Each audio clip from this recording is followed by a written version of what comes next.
Hallo und willkommen in meiner Küche. Heute koche ich ein Risotto mit roten Beeten, Birnen und überbackenem Ziegenkäse. Das klingt genauso außergewöhnlich, wie es ist.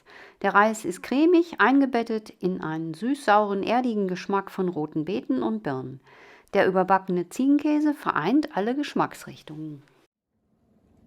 Die rote Beete, ungefähr von der Größe eines Tennisballs, habe ich am Vortag 1 Stunde in Wasser gegart und auskühlen lassen. Nun entferne ich die äußere Haut, indem ich sie abreibe, und ich schneide den Ansatz vom Blätterstrunk und die Wurzelspitze ab. Als Basis für meinen zu überbackenen Ziegenkäse benötige ich 2 Scheiben von ca. 1 cm Dicke. Diese schneide ich mir aus der Mitte und lege sie auf einen ofenfesten Untersatz. Hier eine zweckentfremdete Unterseite einer Butterdose. Der Rest der roten Beete wird klein gehackt.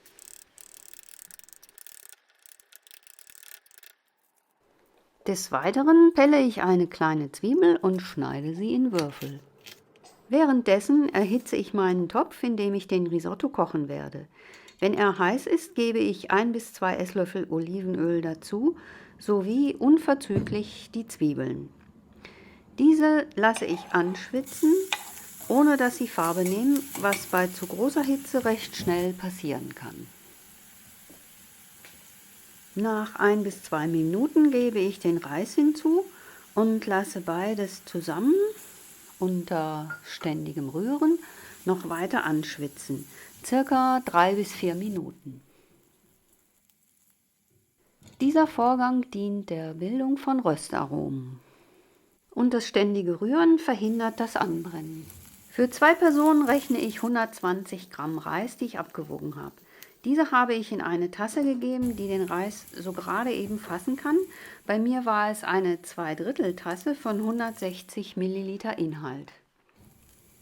Diese Tasse dient mir jetzt als Maß für die Kochflüssigkeit, die ich zum Reis zugeben muss. Auf eine Tasse Reis gebe ich 3 Tassen Flüssigkeit. Und bei diesem Risotto ist die erste Tasse Flüssigkeit ein leichter Weißwein. Außerdem gebe ich noch einen halben Teelöffel Meersalz dazu. Das Ganze durchrühren und aufkochen lassen. Gerade zu Anfang achte ich immer darauf, dass keine Reiskörner am Topfrand kleben bleiben. Sie könnten kein Wasser aufsaugen und unangenehm hart bleiben. Dann gebe ich einen Deckel drauf und lasse alles für ca. 5 bis 7 Minuten kochen. Nach dieser Zeit gebe ich die roten Beeten zum Reis sowie die zweite Tasse Flüssigkeit. Durchrühren, Deckel drauf und weitere 7 Minuten kochen lassen.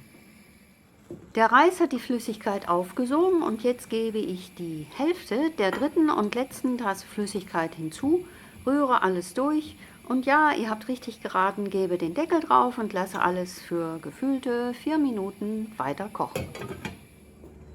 Auch jetzt hat der Reis die Flüssigkeit aufgesogen und wie ihr seht, fängt der Reis an, am Topfboden anzusetzen.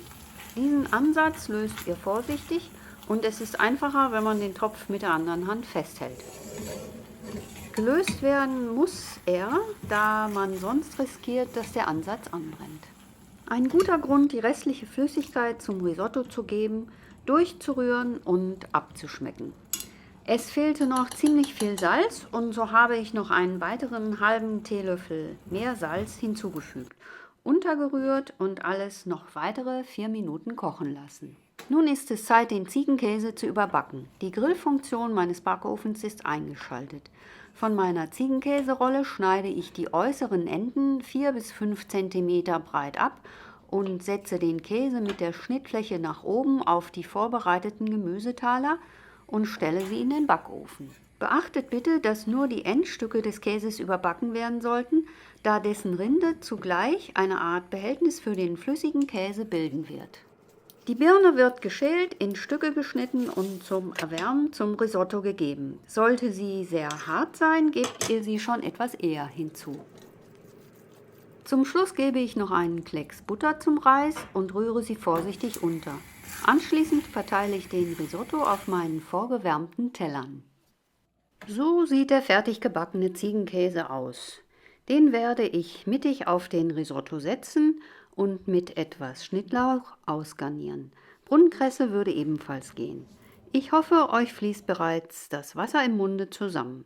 Wenn ihr den Käse aufschneidet, ergießt sich sein flüssiger Kern über den Reis. Viel Spaß und Erfolg beim Nachkochen. Zutaten und Mengenangaben findet ihr wie immer unten in der Beschreibung und wie immer guten Appetit!